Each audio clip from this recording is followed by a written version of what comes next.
Hey everyone, it is Tuesday, April 21st, Yes. 2020.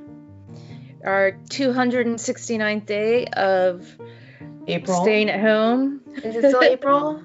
I think it's still April. Okay. What's the difference between April and March? I don't even know. Nothing? March No. I was supposed to go to Florida, and April I wasn't? That's true. I was supposed to go see a band in DC this weekend. What band were you supposed to go see this weekend? It was a boy band. Yeah? Yeah. I think I can guess what boy band it was supposed to be. Yeah. It was the boys band. The boys band. Yeah. Anyway, I'm not going. It was Inhaler, by the way, everyone. It's Inhaler, who I've now for the second time have missed out seeing. But oh well. I think they're coming back in September, but it's a weekday. Yeah, it's booked for September, and they've added, that's for DC, and they've added like more dates to that tour, and one is in Columbus, Ohio. But I'm like, why are you adding dates for September? Like, they must have the tour companies. I don't know if are they with Live Nation? I don't know who they're with. Must have some reason for this, but all that shit is so up in the air. Yeah, I know. And I wouldn't read. I mean, maybe it's good for like morale or something, but I Right. wouldn't think you should do that yet. I mean, advertising and stuff has to cost something. Right. We're supposed to see the Foo Fighters in May, and that got rescheduled for October, but that's a big arena show. Like, no way that's happening this year. Right. Well, I was talking to a friend of mine today about that, and I was thinking, I can't wait to go to a concert. And then I'm like, wait a minute, I don't know that I'm going to do well going to a concert. I think I'm going to have some PTSD after this. Germs. It's going to be a while. Yeah. Yeah. Whether I'm mentally ready to go. Like, I really feel like, I don't want anyone touching me. Or breathing on me. No. And I mean, that's what you do. That's the fun part of concert. I'm kidding. I know. You're covered with your sweat and someone else's sweat and some band members' sweat. And it's just a nice, Touching people. Ugh. Yeah. So I don't know that's, I don't know how I feel about that, but God bless them if they can, if bands can make this work, then I hope they do. I was going to ask you anything special on this COVID Tuesday evening. Just the regular Skrewball, peanut butter vodka. Out of the bottle like I am. Peanut butter whiskey. I am drinking right out of the bottle. Days like this. You're not sharing. I'm not sharing. Mine is so low that I would pour the whole thing out anyway. So why dirty a glass? Yeah. I'm doing. And I've been drinking out of this bottle for a while. It's just the best. I've just been like putting little splashes of it in my coffee sometimes, and I'm like, this is a habit I should not keep up. I got a new Keurig, and it's right by the door. A cute little teeny Keurig, and it's right by the door, so I can just like quickly get coffee on my way to work. And I'm like, there's not really a whole lot going on at work. I can do that. Who's gonna know? Well, I do such a splash that it's really the flavor. Yeah. Like there's no, I mean, yes, it's alcohol, but it's not like I don't feel anything from it. Right. Because it's not even it's not even half a shot. Like it's just really a quick little splash for that little peanut butter flavor. So I have two things that I'd like to talk about that have happened this week. I really want to hear about them. Okay, so one is, I don't know, I was just kind of down on Saturday, and my brother texted me, and my brother Jeremy, you guys know him. He texted me and said, you gotta see this vinyl auction online. It's a record store out of Winchester, Virginia, called Back to the Media, and they're doing this special Saturday night, like 6-hour auction. Oh my gosh. I think it's like 4, it's not 6, but it's like 4 and then another hour or something, because Facebook will only let you do like 4 hours of live or something like that. Okay. There's some cap on it. So they stop. At that point, everyone goes to pee, and then, I guess, and then regroups for another hour or so. But what they do is, for the first part, which I missed, they do this thing where you pay $5 for your name to go into a raffle for an album. This time it was Smashing Pumpkins, Melancholy, and the Infinite Sadness box set vinyl, which is the most beautiful thing. I miss that because I would have loved to have paid for several raffle tickets or whatever. But then they go into this thing where they have a featured vinyl, which people can bid it up for like 5 minutes. And then they also have like buy it now, where they put the price on it. And the first person who says claim whatever the name of the album is, gets it for that price. I mean, you have to pay whatever price that they put on it. So I was chatting with my brother while this was all going on, or I think maybe it was during the break. And he got David Bowie's Low, which was really cool because his name came up and I'm like, oh my God, that's So then I said to him, I'm like, if only they had like a U2 single vinyl, because I don't have any of that I used to, but I have no idea where that stuff went. It's in storage or gone. One of your brother's bookshelves? Maybe. I don't know. That could be. But anyway, so it came up, like I said that, and I had it already typed in waiting for something that I wanted. I typed in claim, and then the guy is just like taking a really long time to describe it, and he was like, this is a single by a really great band. And so I type in U2. There was no reason why I should think that, but I knew that what I was looking for. And he was like, and it's only 2 songs, but if you're only going to have 2 songs on an album, you want one to be really, really good. And it's with, and I hit send. And he said, or without you. And it was like, Jeremy was like, you got that one.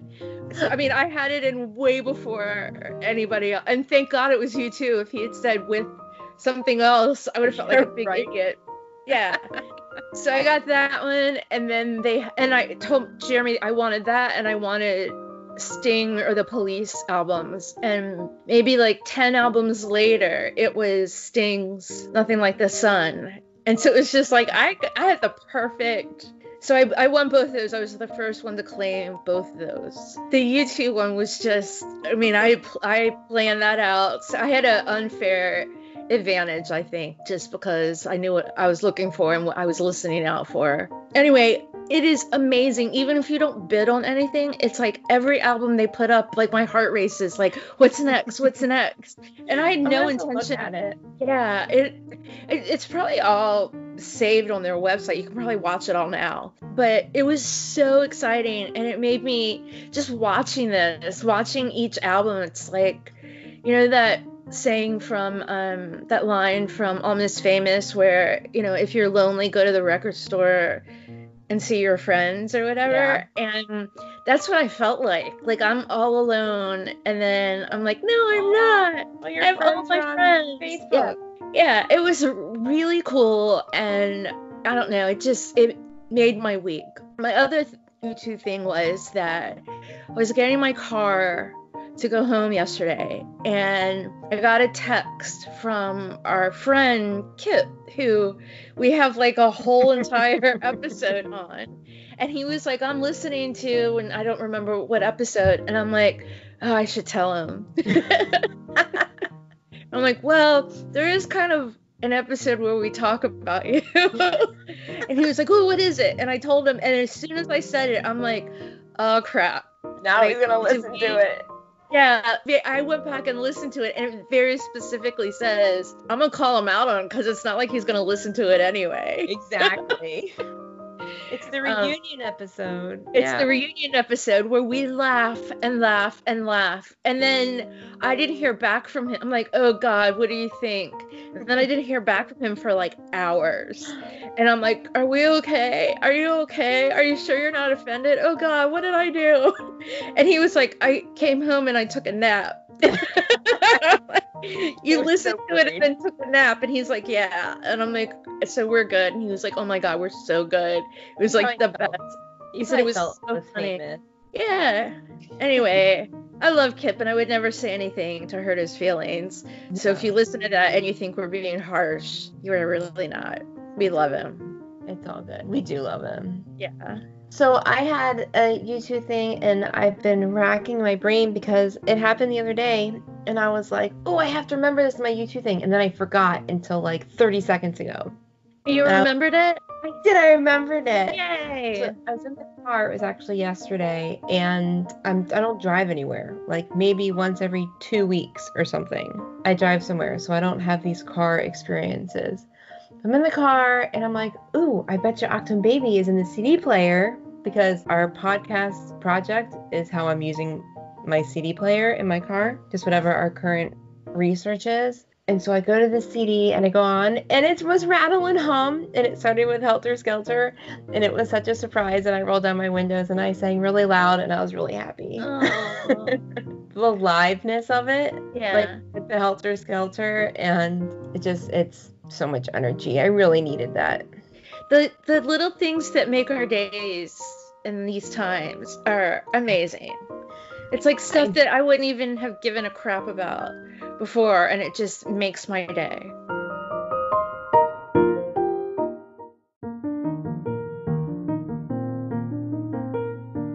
You said something, I think, at our last COVID check-in about how what you listen to in the car is so important.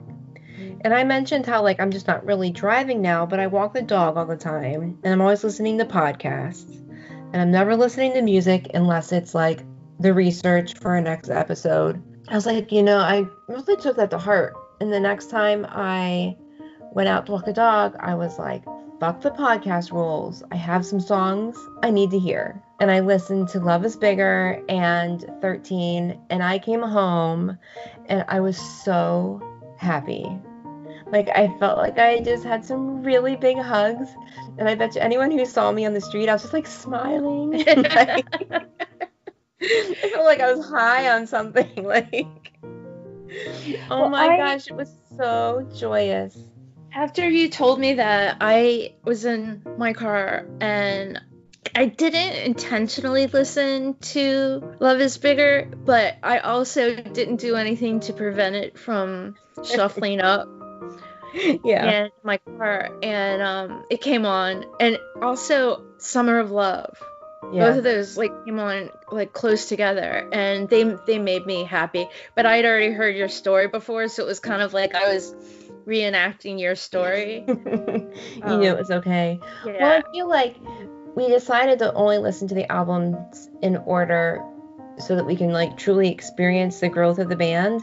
But I feel like since we're on Octum Baby, the songs of experience is so far away in that growth process that we can safely listen to that right now in this pandemic crisis, right, without ruining our project. Right. I've made that executive decision for us. With Octum Baby, which we will discuss in detail later, but it's really dark.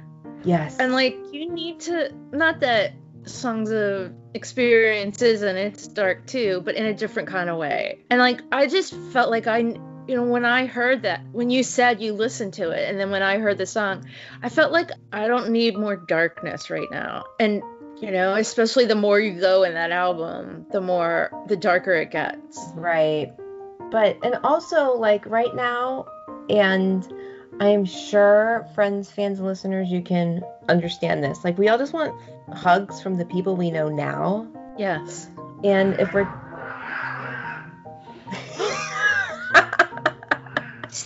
Are there demons in your house? No, that's a literal cat fight. Oh my god. You need to leave that in. The old cat is pissed. You have to leave that in. That was insane. I'll leave it in. Anyway, in this strange band relationship that we have, songs of experience, those are our band friends now. Right. And I don't want a hug from The Fly. No. I mean, not now, in this moment. Right. No, I get that. But I want a hug from the guys we know now. Yeah, I totally get that. Totally. We're just getting by like everybody else. It's I ran into Harris Teeter Day. I had to get a prescription, and it was the first time I went in anywhere and I was entirely properly clad, because I'd stopped going anywhere entirely because I just kept getting like having panic attacks when I go in somewhere.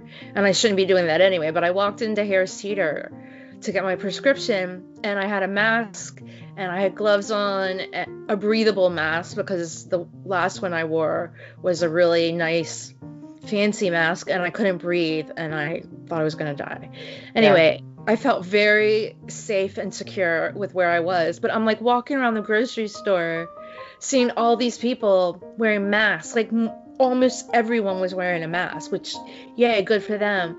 But I'm like, how freaking surreal is this? I wore mine for the first time yesterday. I had to go to the post office, and then because I was out, I ran, like, we needed stuff from the hardware store. We were like, just like, while you're out, do these 2 errands, and then we won't do anything for a few weeks. And it was my first time wearing a mask, and I'm putting it on in the car, and I felt like a bank robber, you know? Right? Like, I felt like a fucking fool. But then as I'm going to the post office, there's people in the parking lot. It was a little bit busy. Yeah. Not crazy. Like, definitely, no point felt like I was too close to someone or anything. Mm-hmm. But everyone had on masks, and first of all, I was like, well, thank goodness I'm not the oddball out here. But also, like, what a strange world. Yeah.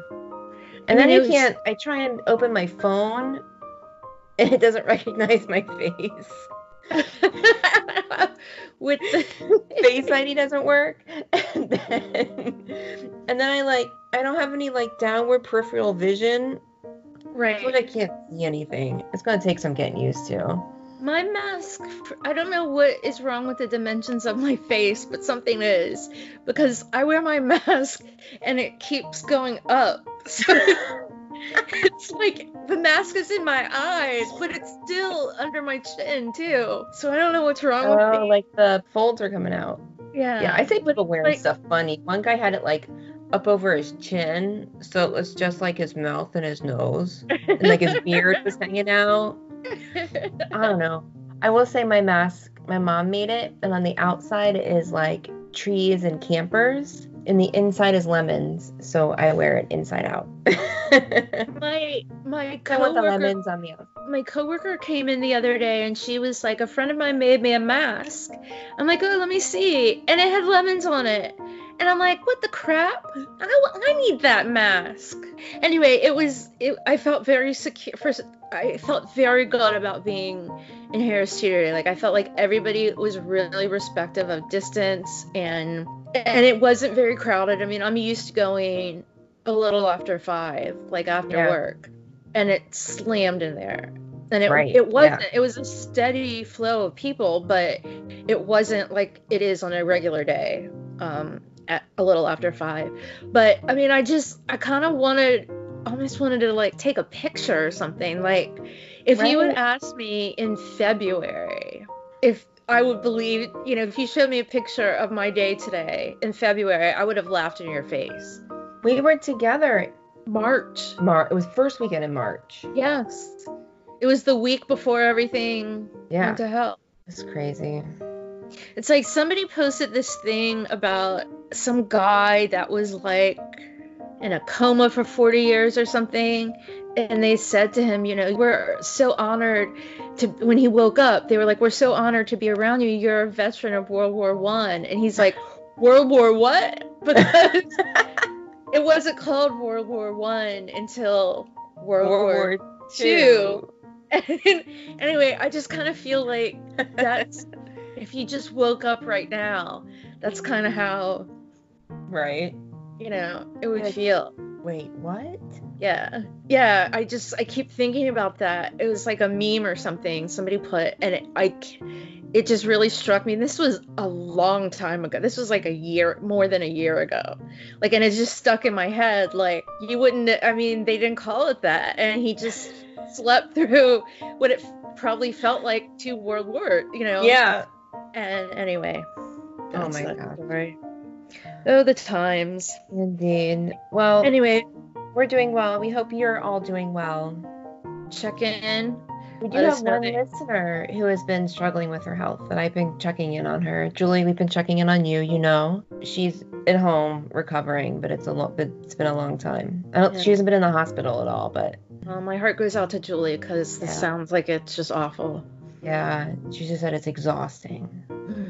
Because once all the fever's done, you still, like, just takes so long to recover. So we'll send her some garden tart love. Yes. And anyone else who have, if you or loved ones or friends, family are going through stuff, we send you love also. And we will check in again next week. Yep, sounds good. Bye. Bye.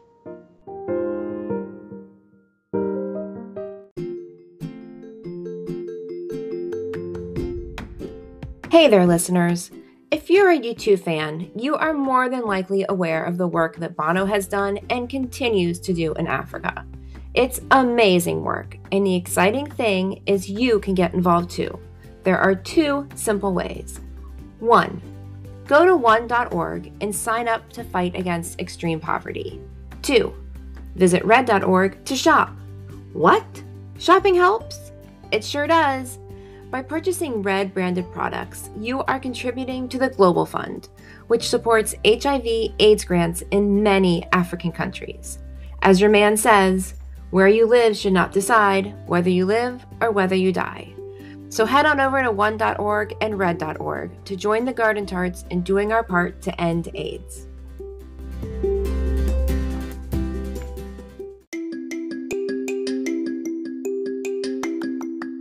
Also, we love hearing from people and chatting with people, and of course, we love talking U2. So you can drop us a line on Instagram or Twitter at _gardentarts, or you can even email us at wearethegardentarts@gmail.com. We look forward to hearing from you soon. If you enjoy this podcast, we would love it if you would share it with your other U2 loving friends, as well as leave a review for us on whatever platform you use to listen to podcasts. We would really, really love that.